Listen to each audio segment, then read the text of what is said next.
He knew just what to do. You take this. We interrupt this program.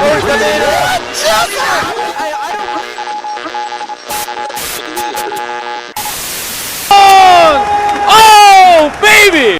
A throwback roll call! Welcome to America, son! Whoa! Demon! Blah, blah, blah. Another drop tour! Oh my God!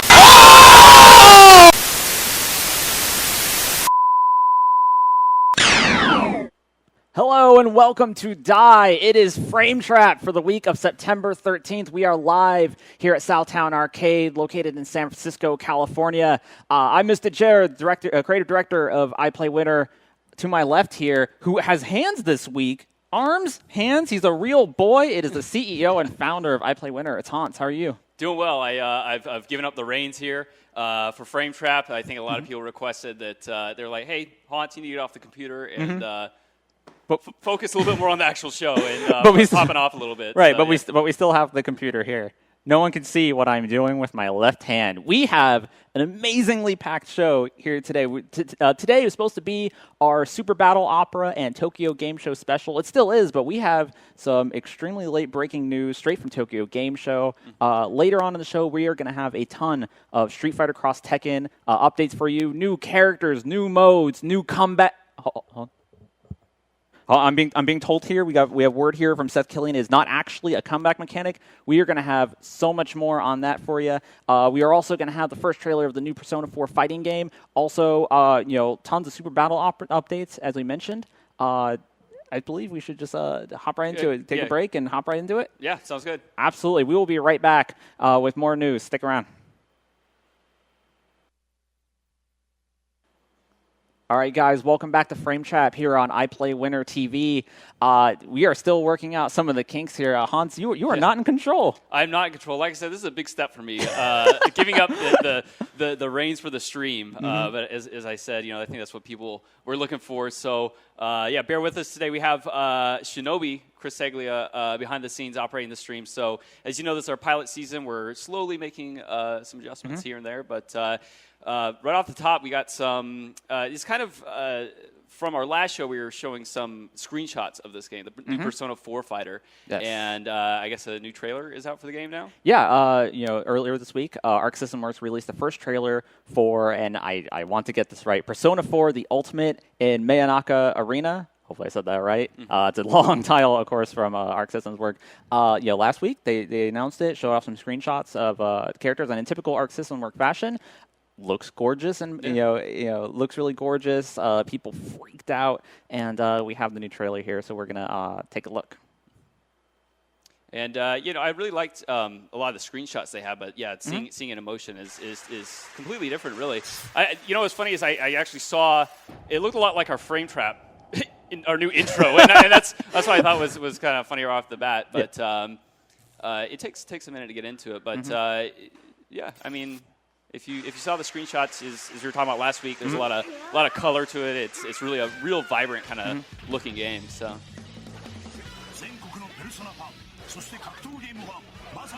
Yeah, I completely agree with all of this. Yeah, absolutely. Whatever you say, just keep showing me rainbow-colored fighting game. That's fine.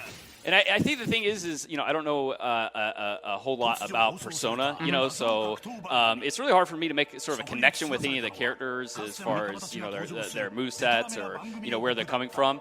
But it looks like they are drawing some influences from like Guilty Gear and some of their previous games, of course. Yeah, and it also seems to have that very Arc System work flow to it, where it might not be the fastest game around, but it has a. I would actually say it has a very deliberate pace. Guilty Gear, Blade Blue. It's like those games. They never seem to as you play. It never seems to be getting faster or any slower. It just has this very deliberate pace to it. I agree with that. Yeah, not unlike say I think Virtua Fighter is a great example where, kind of at lower levels, maybe it looks a bit sluggish, but then once you really get into it, like the pace quickens a lot as you get more advanced. Arc System Work games, they tend to have that very deliberate pace to it. It always kind of stays around the same realm. Well, and one thing that the trailer reminds you of, another game actually, JoJo's Bizarre Adventure. It looks like they can summon, not stands, but yeah, well, I guess it would be their persona, right? Yeah, right there. It looks like that. Now that looks like Kai from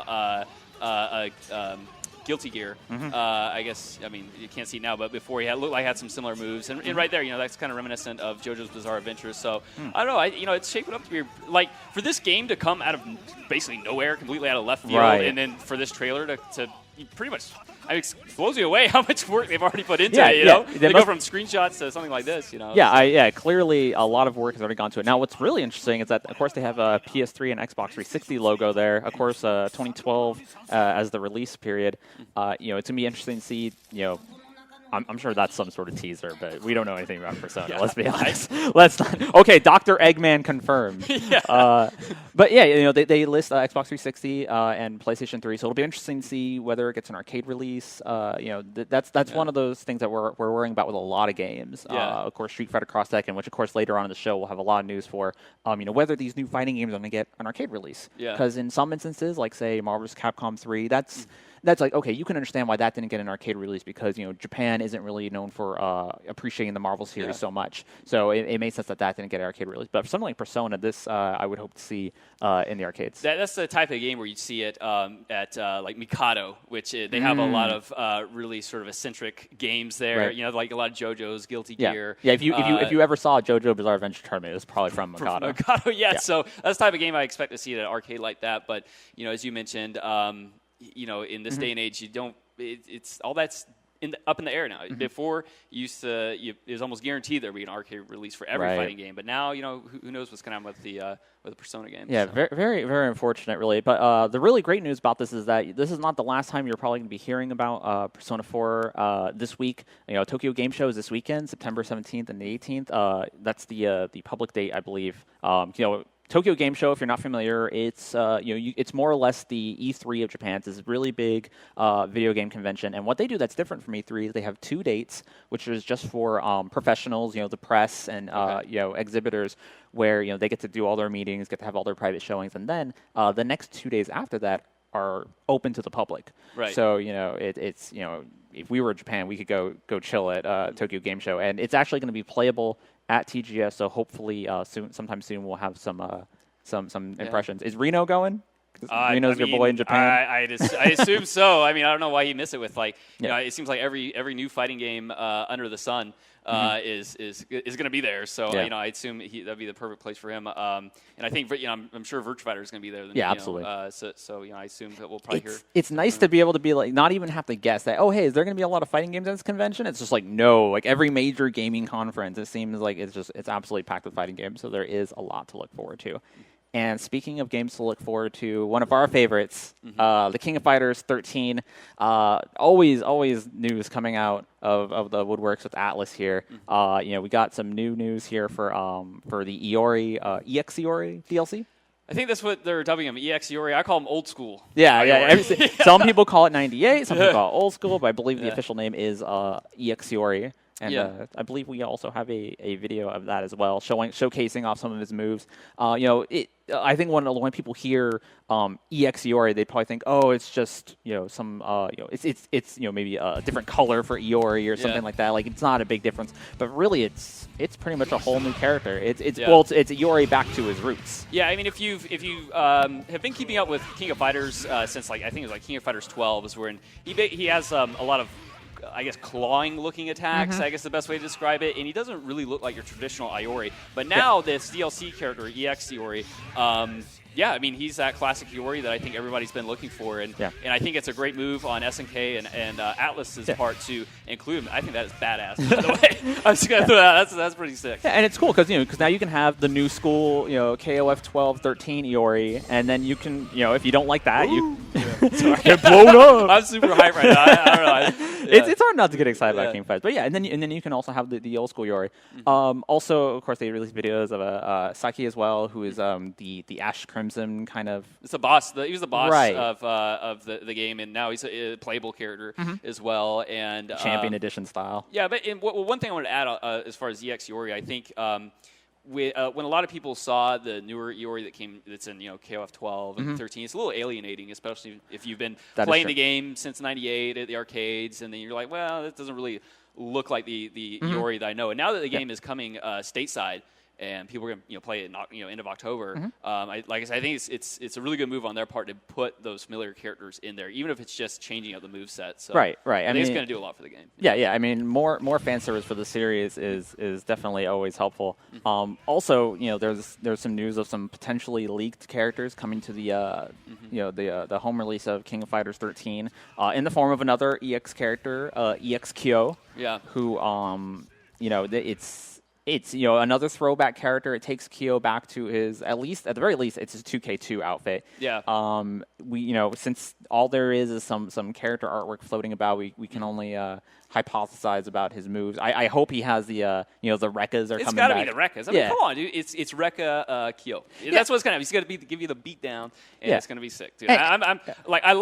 Okay, sorry, I'm popping off right now about Kyo, but I'm super hyped about these new characters. But also, I just want to add that I really like Kyo as he is now in KOF 13. I think he's a great character, but it's going to be a lot of fun to if that is the case, if he does have the Rekkas, I don't see what other moveset he could have. Yeah, and as you were saying, in the case of Yori, some people might have been looking at King of Fighters 12, 13 and being like, well, why doesn't he have the flames? Or this isn't the character that I remember. Right. Even as a more casual King of Fighters fan, I saw Kyo in 12, 13. I was like, well, where's the Rekkas, man? Yeah. He has the cool choke down, but it does seem weird that he doesn't have the Rekkas. So hopefully that's what's coming back. Also rumored is Mr. Karate, who is Takuma with a mask, or as I like to call him, Dan's dad.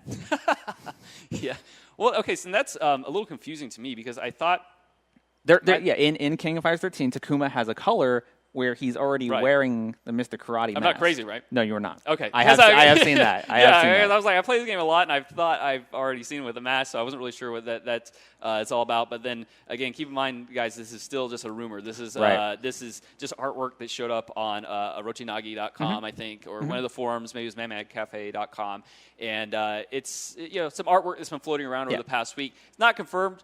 But I believe the story is that the European publisher of King of Fighters 13, they pulled the Capcom and accidentally uploaded these assets to their website. Oh, is that what happened? And people screen cap or it didn't happen, and apparently it happened.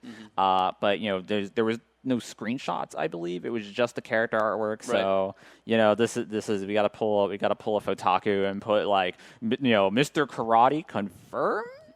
Question mark at the end? I don't know. Hopefully, because I would, Takuma's cool, and seeing him in the Mr. Karate mask is cool. But it's like maybe you just want Mr. Karate. Yeah, well, I mean, okay, and it's like, all right, Mr. Karate, that's cool. EX Kyo, that's pretty sick. And then obviously EX Yori, that's really awesome too. But I think there's characters that are missing that I think would probably be better fit than Mr. Karate, like Blue Mary.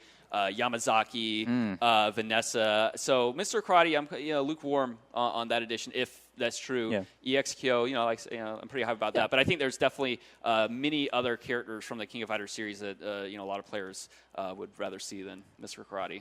Yeah. Or Billy King. Yeah. It's like hey, who would you rather have? You can have Billy Kane, or you can have Blue Mary, or you can have Heavy D, or someone who's really sick. I don't know if anybody's. What? Am I wrong? That Heavy D is not a good character? I don't know if that crossed anybody's mind. I don't know if Heavy D crossed anybody's mind. Sorry, all right. Man. Yeah. Well, I can't. Well, but Vanessa was sick. Vanessa is pretty sick in the other games. I think I don't know, but we'll see. The fact is, they have. It looks like they have a DLC strategy. Yeah, these characters are coming down the pike, so it's I'm sure we can expect more characters down. Hopefully they will be hopefully they will be balanced for competitive play, and we won't have a Mortal Kombat situation where you have all these really cool characters, but nobody wants to play them in a competitive environment. Well, I've read actually that they said that a lot of these DLC and newer characters are actually pretty powerful, more powerful than the rest of the cast. So players pick them up and play them. I don't know. if that's That sounds like the Super Street Fighter 4 arcade edition of we made these characters purposely more powerful to better the community. It's yeah, like, I read that on NeoGAF or somewhere that was the case. So I wouldn't be surprised if the characters were a little more powerful than some of the others. But we have to wait and see. Yeah. Well, either way, I mean, I'm picking up Iori for sure. Like that is a for sure. Can't wait to see all the other guys. It's getting closer to the release date. King of Fighters 13 releases October 25th here in the U.S. for Xbox and PS3. Day 0. I will break into GameStop the night before. It's like, oh, I see it in that box. Yeah. Yeah, that's me. I'll just leave my money. Yeah, I think it comes with like 4 CDs, like a 4 CD soundtrack. I didn't know there was that much music in KOF 13. Yeah, me either. But it's $50, 50 bones if you want to pick it up. It's I've been playing a lot in the arcade. It's a pretty fun game. You guys should check it out, definitely. All right, sounds great. So we are going to take another quick break. When we come back, the Soul Calibur pop-off. Can't wait for that. So. I'm hyped. Yeah. So stay tuned to a Frame Tribe. We'll be right back. All right, thank you guys so much for sticking with us here on Frame Trap on iPlayWinner TV. We have the hot news that everybody's waiting for. Soul Calibur 5 back in the news. Yeah. I don't know if this is the best way to get it back in the news, though. Yeah. I mean, I think it's awesome. You think it's awesome? I'm so hyped about this. I love Twitter pop-offs. You are the king of Twitter pop-offs. That's what I live for, is Twitter pop-offs. Here, then take this segment. Take it from me. Right, Wrestle it from me. And for something like this to happen, I think this is just awesome. This is what I live for. How do you pronounce his name? Daishi Orashima. He is the director of Soul Calibur 5. Yes. He posted this on Twitter recently. He has his own Twitter account. And he says, "We'd like to take our time to make the game, but the company is always on our back. I'm nothing more than a salaryman." And this I is like his hair. Nice. wow. So this is why I think it's so funny, is because I'm just imagining how this went down in the office. Like, first off, this is the kind of stuff that, like, when I had, like a 9 to 5, you would talk about this kind of stuff over lunch with your coworkers. You go, the man always trying to keep me down. Like, when are we going to get out of here? Why can't we do things the way that we want to do it? And but you never pop off in public, where like your boss can read about this. So this is how I imagine this happening. He is sitting in front of his computer, in front of TweetDeck or whatever. He has this written out, and he's in his cube, and he hits enter. And he stands up, and then he's like looking over the cube, and then like a couple seconds across later, the endless cubicle horizon, and there's like fog in the distance. Yeah, at Namco, and then everybody else starts to stand up and just looks like right in his direction, like, wow, dude, the pop off. And then you hear from the distance, waka waka waka waka waka waka waka. It's Pac-Man coming in his cubicle. What are you doing? Yeah. Soul Calibur isn't good enough for you. Now to be fair, there's so many different ways to take this. Now the context of this is that he was answering. He was responding to some Twitter posts directed at him from fans. General stuff like, we're going to announce new characters soon, and we're working on Guard Crush, and then the man's getting me down. Now to be fair, it could just be some weird kind of lost in translation stuff. While he did write the tweet in English, perhaps not his 100% native language. Maybe it comes off a bit harsher as it should have. It was intended. Dude, there's a frowny face at the end of this. Well, it's not. You can't see there. So you see, there's I mean, is there anything lost in translation there? This guy is not happy. Oh, it could be worse. I mean, it could have been table flip. Yes. Boo, could have been the gamma wave table flip. Yeah, boo, I'll do that right now. No. This Mac is very exciting. But also there are also some few concerning elements of this, which is let's be honest, Soul Calibur 5 not precisely the most hotly anticipated fighting game at the moment. It's definitely fair to say that's losing the hype war compared to putting up against Street Fighter Cross Tekken, King Fighters, even Virtua Fighter. And I think it's because I wouldn't go that far. I mean, I'd say that there's definitely a much more like energized community behind Soul Calibur at this moment. Than maybe like Virtua Fighter here in the States, anyway. Okay. I think we could, I think things can be done. We can work towards, getting more people like educated on Virtua Fighter. But I think Soul Calibur is the type of game where people, played on their Dreamcast back in the day, and I think there is a group of people who are really excited about it. But. I also feel that Soul Calibur is kind of a series that has lost its way in a bit. When Soul Blade came out, it was this big revelation for 3D fighters. Soul Edge came out, really great home release. Tons of features. People really loved it. Soul Calibur, one of the most beloved home console releases for a fighting game, Right. And definitely one of the biggest Dreamcast releases of all time. Right. Soul Calibur 2, again, great, really, really well received. And then the fall from grace happens. It topples off of the mountain, and it just begins this downward descent of releases that definitely did not live up to the past experiences. And now Soul Calibur 5, to me, it kind of feels like a Soul Calibur 4 remix. It has some elements that they're throwing in there that, because to me, Soul Calibur doesn't really have to be anything other than, Tekken with swords. That's kind of what the series started out with, and the Soul Caliburs that we know and love kept things fairly simple. Complex mechanics, sure, but on the surface, it's sword fighting with some parry mechanics and some couple other things underneath the radar there.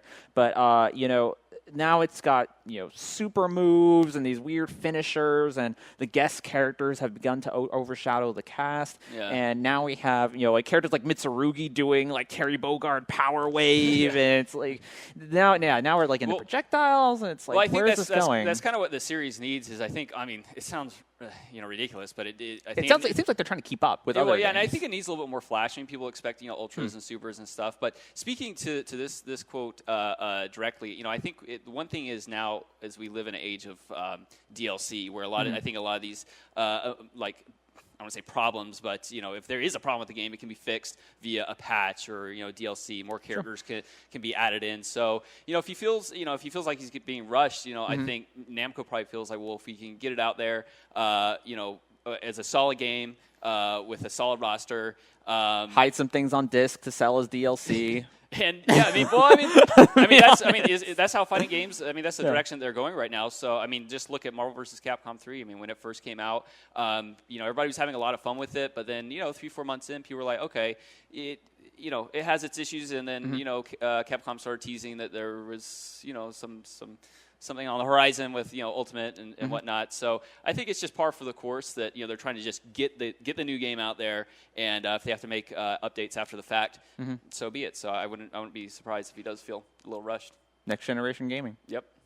All right, so give us your thoughts on Soul Calibur 5. We'd love to hear them. You can Twitter us over at @IPlayWinner or the hashtag FrameTrap. Always glad to hear from you guys. Yeah. So when we come back. Oh, Street Fighter Cross Tekken, my body is ready. Big news. Breaking news. We'll be right back, you guys. Yep.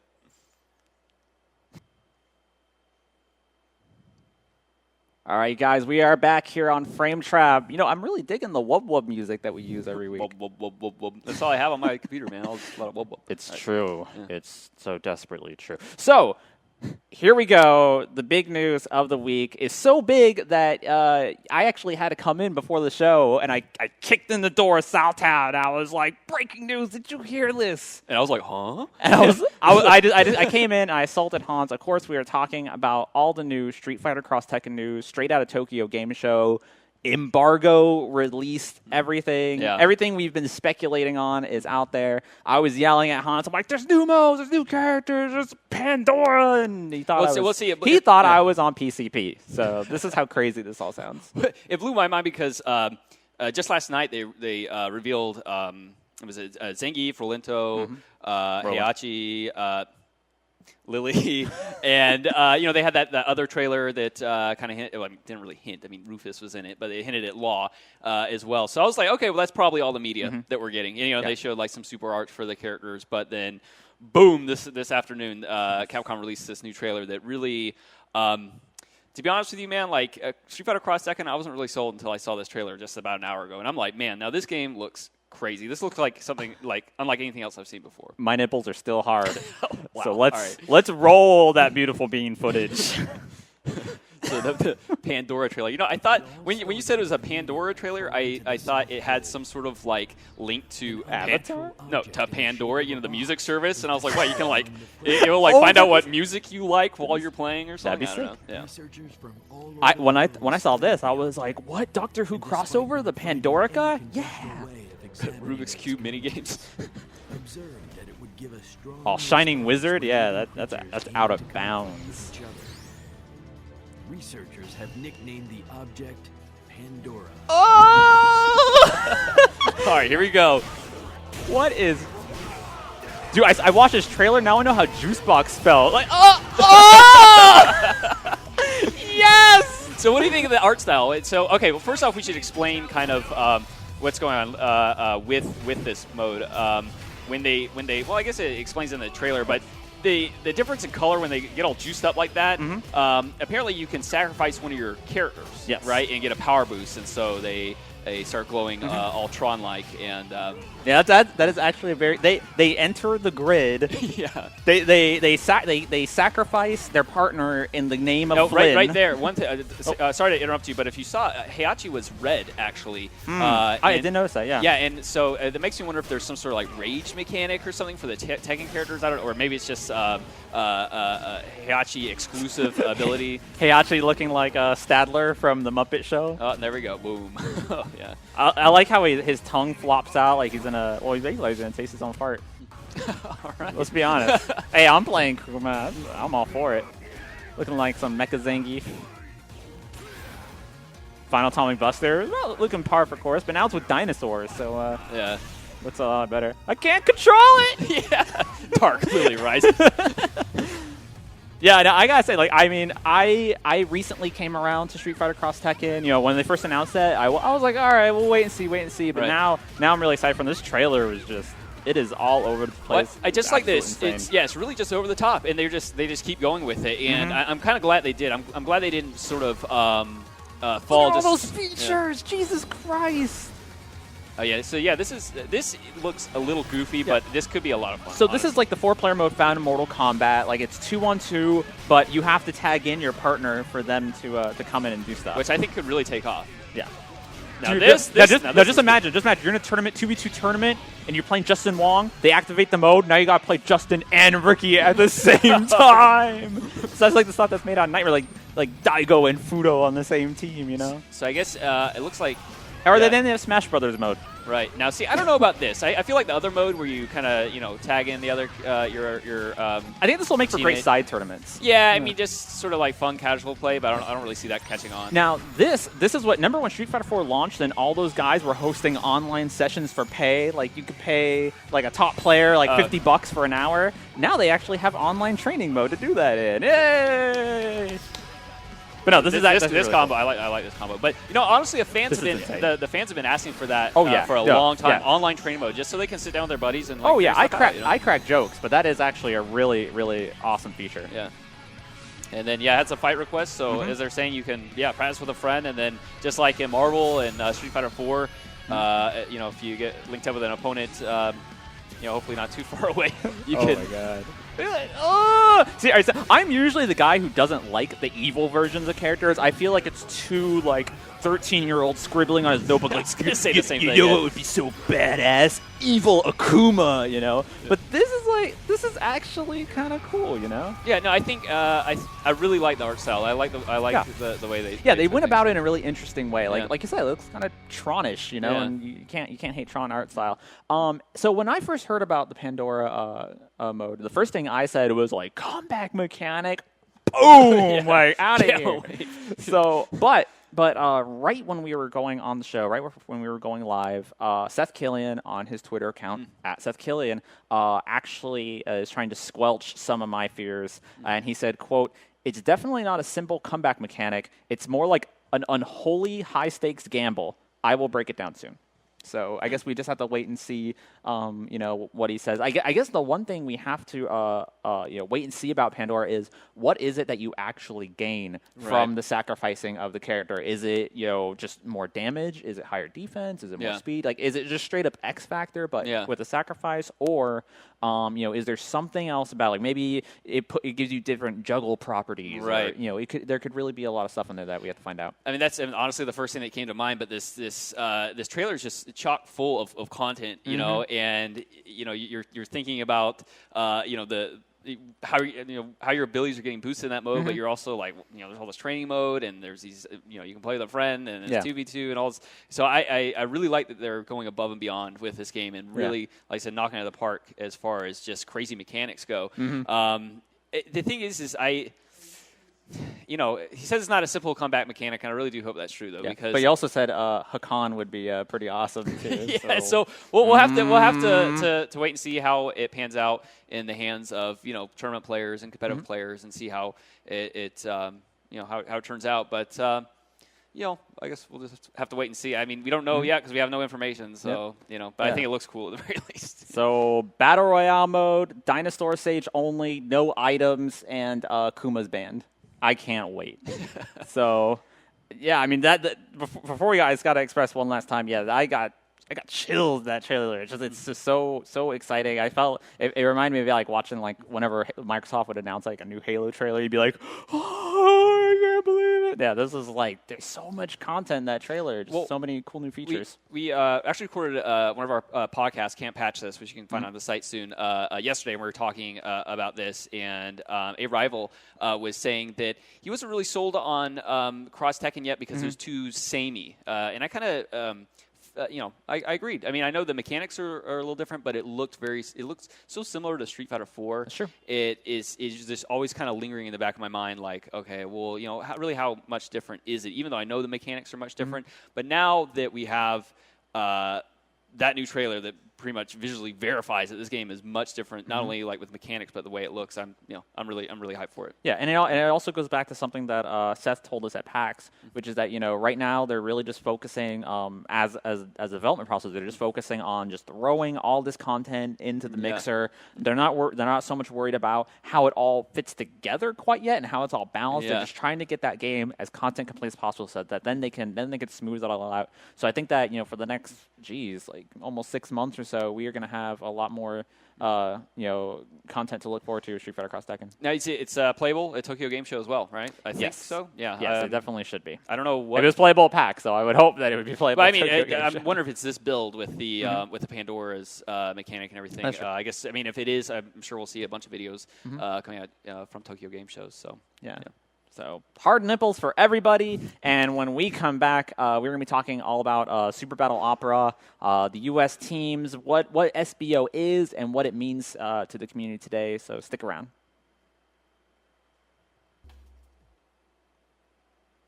All right, everybody, welcome back to Frame Trap. This weekend is not only it's also Shigeki, a.k.a. Super Battle Opera. We interrupt this program. We used to call Evo the SBO of America, but now it's the other way around. It's kind of flip flopped. Yeah, I agree. Yeah. So as someone who has actually traveled to SBO, why don't you tell us a bit about it? Yeah, if you guys, I'm assuming most of you tuning in probably know what SBO is, especially if you've been following us on Twitter and whatnot. But it's more or less a single elimination, arcade only mega tournament where they have qualifiers all over Japan, all over the world, really. And it's hosted by Arcadia Magazine. Yeah, Interbrain, I think. Yeah, and so. It's pretty crazy if you haven't seen any videos or pictures or anything. They have like smoke machines and lights and pyrotechnics, and it looks like a StarCraft tournament. It looks like WrestleMania or something for fighting games. But so it's a pretty big deal out there. This year. Usually I'm like following like Third Strike and stuff. I think that's for like they're having a second SBO or something later for some of these other games. I try to follow. The big one this year, though, of course, is Super Street Fighter 4 Arcade Edition. And if you haven't been keeping up with the U.S. teams that are going over there, we have quite a few. And I think probably the one that most people recognize most would be Micross and Filipino Champ, who qualified at round one. Latif won the tournament. Latif and Mr. SNK won the tournament, but Latif couldn't make it because of passport issues. So they came in second, but they are the next team. They're qualified to go. So Micross doing everything he can to live up to that fraudulent title. I love you, Mike. So that took place at round one in SoCal, and then you have Li Joe plays Sagat and Henry Sin, who plays Honda, who qualified at Next Level in New York, and somewhat of a similar situation there. The way they set it up, it was a little different. They had two tournaments, and you didn't enter as a team and say, hey, let's try to win this thing. They had two tournaments. It was a singles tournament. If you won, you were one part of the team, and if you won the other tournament, you were the other half of the team. So how do you feel about that idea? Because I mean, the idea behind running a tournament like that, as opposed to going in with the team you want to bring to SBO, is that theoretically the two strongest players will be the ones who will team up. I think it's interesting, but I think there's also something to be said for just having a teammate, and just really having a solid strategy going into the tournament and being able to talk. If it was your training partner or whatever the case may be, I think that can go a long way just as far as like morale goes. But I mean, who knows? Both those guys, Li Joe and Henry Sin, they can definitely bust it up in the bracket. So, but Dominion, he won one of I think the first tournament there. Same sort of thing as Latif. He couldn't make it due to I think travel complications or something. I don't know the exact details. So Henry Sin came in second in that tournament, so he took his spot. Now Shin Chang, who plays Yun, and Banana Kin, who plays Kin, qualified at Planet Zero, probably one of the lesser-known qualifiers. I didn't really see much about it. Actually, just found out about that a couple days ago, that they are another team that's going. And then, of course, I think I got to say, my favorite team, iPeru, who plays El Fuerte, and 801 Strider, who plays Makoto. They qualified at Arcade UFO. And I don't know. I don't know if you guys watched that match, but it was between Shin and John Choi, and they were in the finals. Kobe Bryant and the Fraud. and it came down to the last pixel of life, and it was a really close match. I actually think they have a really good chance of doing well in the tournament, even out of nothing against any of the other teams, but just the fact that the iPeru plays Fuerte, and 801 Strider plays Makoto. Just the random factor is there, and it's real. It's like two 50-50 characters. If it was 3v3, they could throw on Abel. Just go all out, go crazy. Yeah, well, I mean, he has to stick with his character that he qualified with, but So I mean, he's Gustavo, as many people know him, has plenty of experience with a randomish kind of characters. But so I'm really rooting for those guys. But of course, when it comes to SBO, generally speaking, outside of a few years, I don't think the U.S. usually makes it past like even first round. We usually get lit up pretty bad. And you touched on this. Now, one of the things that might sound really strange to U.S. players, especially today, is that Super Battle Opera and really Japanese tournaments in general are one match. It's one match. It's single elimination. It's not best out of 3. There is no losers bracket. You can theoretically, and people have done this many, many times over, you can theoretically fly around the world. You can qualify. You can get your ticket. You can fly around the world. You could spend all this money to get there. You can train as hard as you want, and then you lose one match. You play one game. You enter the country. You play one game. And then you politely stand up and you leave. And that's it. That's it. That's your SBO. But that's what makes I think SBO so hype is that so much so much pride is on the line. It is I think it is really prestigious to win SBO. Of course, you really go down in the history books as being part of that team or that individual who did that. So, but before we get too much more into the actual tournament and whatnot, I do want to talk about some of the Japanese teams because now you know what's going on with the U.S., but as far as let's take a look at some of the Japanese teams. It's like, oh man, do we have any chance at all? Yeah, we have like basically Team Virtua Fighter, Itabashi Zangief plays Zangief, and Fudo, who plays Fudo. It's Bela. You might remember him from Evo, one Evo. And Bonchan, my personal favorite player, he plays a really wily Sagat, old school Sagat player. He's teamed up with Iji Momochi, who all-around solid player. Another really great player. Yeah, he's playing Yun. And the next team here, another standout team, is Nemo, who's playing Yang. He used to play Chun-Li, as many of you probably know. And Kaibetsu, who plays Viper, that translates to Cabbage, as far as I know. He won SBO 09 with somebody else. I forget his name.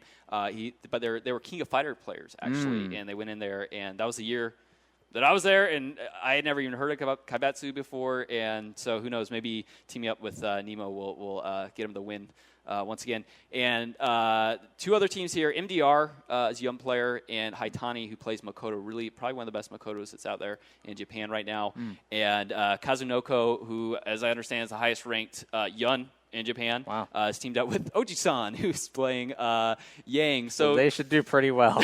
Yeah. So I don't know. You look at these teams; they're so stacked, and then you have a lot of faith in guys like Filipino Champ who grind so hard, travel all over the place, but they play Dalsum, and it's like Yun is just such a bad matchup. Right. Versus, Imagine if Mike and Ryan run into Kazunoko and Oji-san. Yeah, I mean, it's like who do you send in to die first? Like that's just bad. That's just bad all around. And then you have other players like Li Joe who plays a really great Sagat, but you have to wonder, like, is that enough? Because Japan's Sagat is on a completely different level. Yeah. We had this discussion last night where Li Joe, I absolutely mean no disrespect because he's an amazing guy, an amazing player. Yeah. But he can play he plays kind of American style where he can go kind of crazy sometimes. Where Japan, they have all different types of Sagats. They have crazy Sagat. They have really methodical. Yeah. Well, like Bonchan is super wily. He's all over the place. I mean, it's sort of calculated randomness, as I would say. But I think Oji Samboy, he played Sagat for a long time. You have RF. Mago, of course. And this is all since the vanilla days. Japan has so much Sagat practice. So one thing I'll say, though, is, Sagat does, decently well versus the twins. Yeah. So there's definitely a chance there. But then, it's really hard to. This is just going to be really tough this year. I mean, we're absolutely going to cheer on, Mike and Joe and all the American players. We want to see them do well, just like we always want to see American teams do well at SBO. But it's funny that you bring that up because when you look at the character count, the most popular character amongst these teams is Yun. There's 8 of them. Yeah. And the second most popular character is Sagat. There's 5 Sagats. So, And by the way, these numbers were taken from the Shuriken.com forums. There's a thread for the SBO qualifiers, and there's a lot of, they have all the teams. I think it was put together by Whole Horse, I think the poster is, and he pulled up all this data on the character counts and everything, and like I said, has all the information on all the qualifiers and what teams got eliminated. He gets really in depth with all this stuff, so you can check that out. Yeah. But there's 4 Fei Longs, 4 Yangs, 3 Dalsums, so it's a pretty good mix. But hey, there's a T-Hawk in there. Yeah, there's a T-Hawk, and reminds me of that one X Battle ST tournament where the guys won with T-Hawk and OT-Hawk. I don't remember that one. Sorry. Yeah. So anyway, there's even a Gin in there. MEU. Yeah. So one of the things that a lot of people have been talking about, we mentioned that SBO is a very prestigious tournament, and whoever wins it is clearly some of the best players in the world. But the prestige of it kind of I almost feel like the mystery of SBO has kind of waned in the past couple years, because it used to be SBO was the event. Like Evo was big, but it wasn't as large as it is now.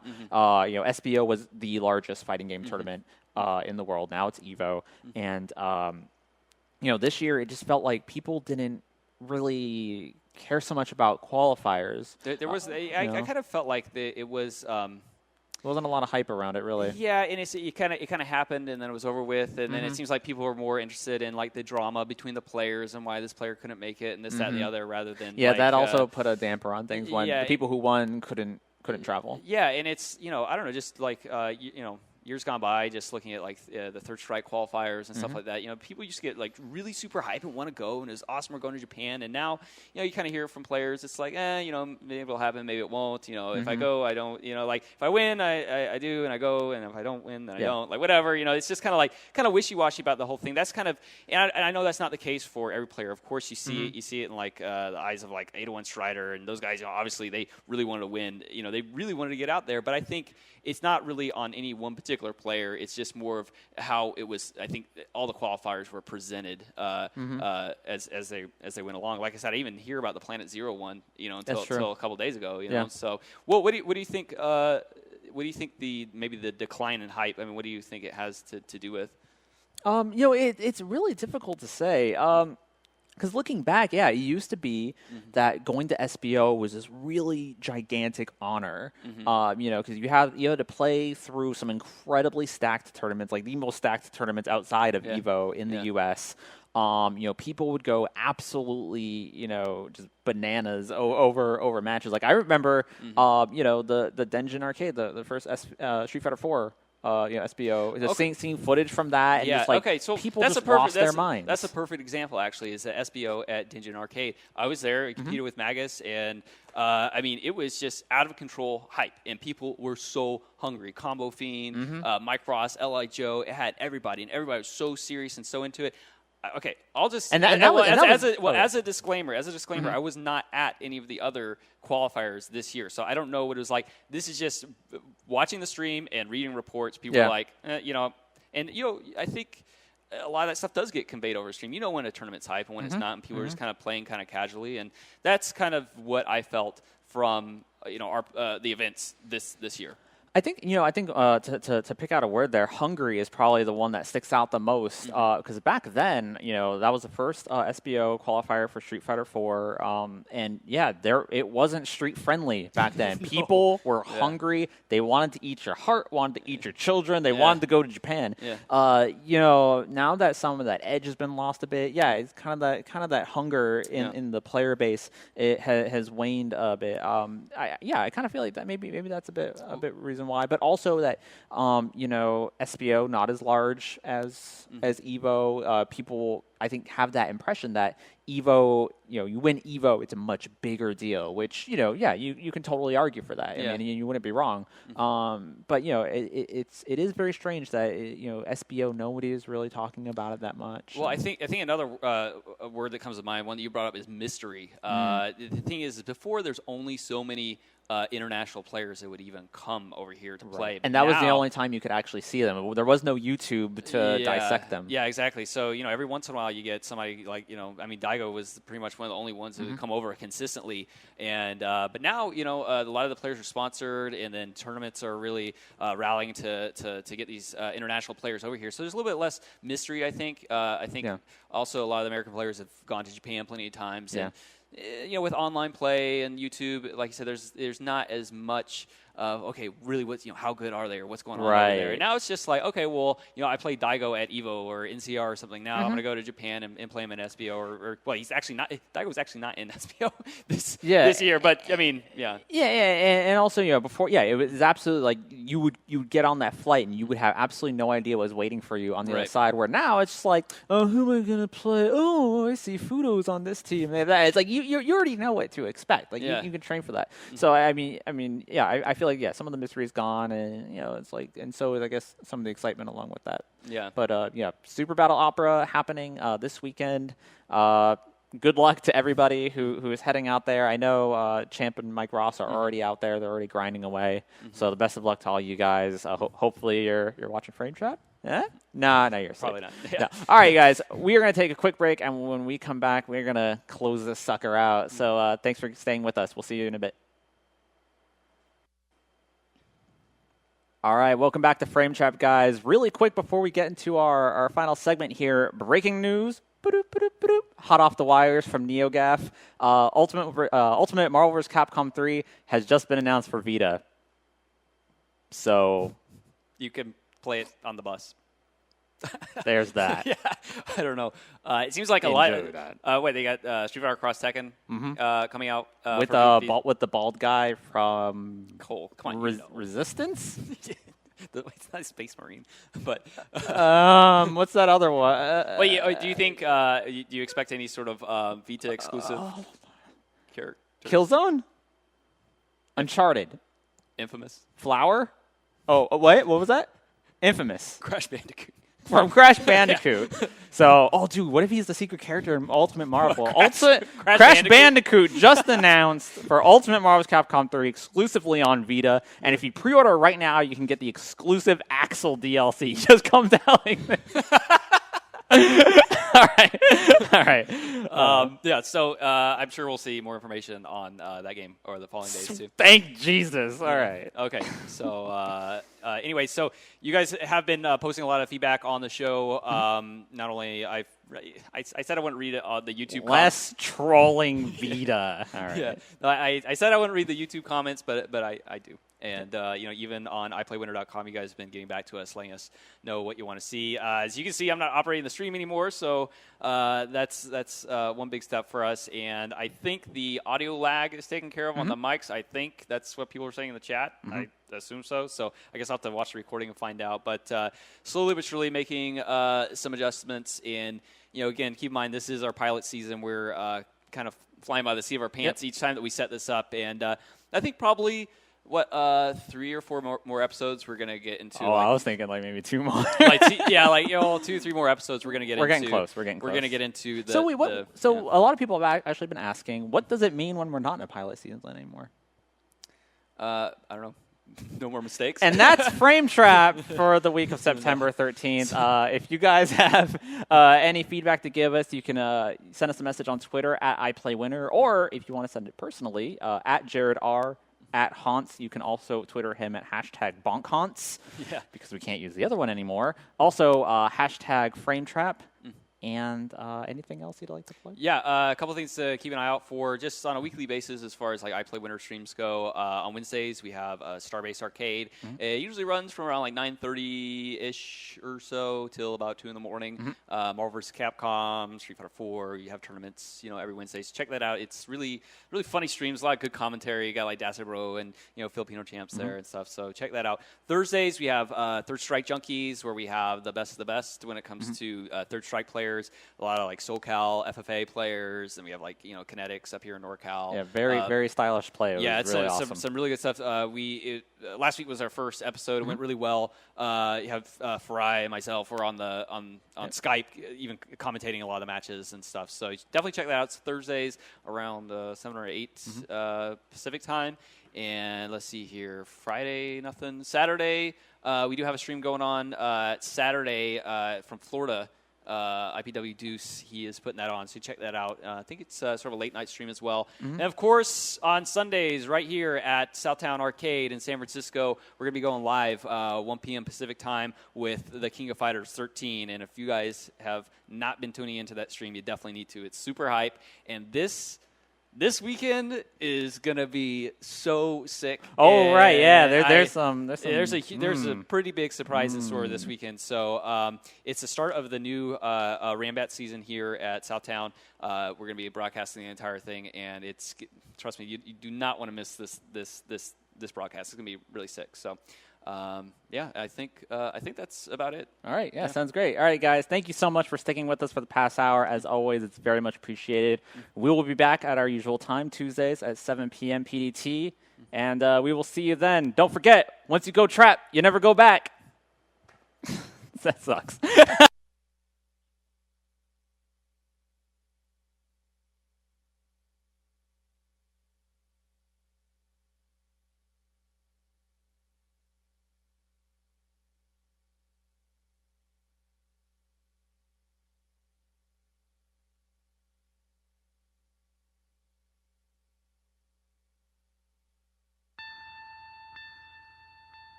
Here's the thing that makes life so interesting. The theory of evolution claims that only the strong shall survive. Maybe so.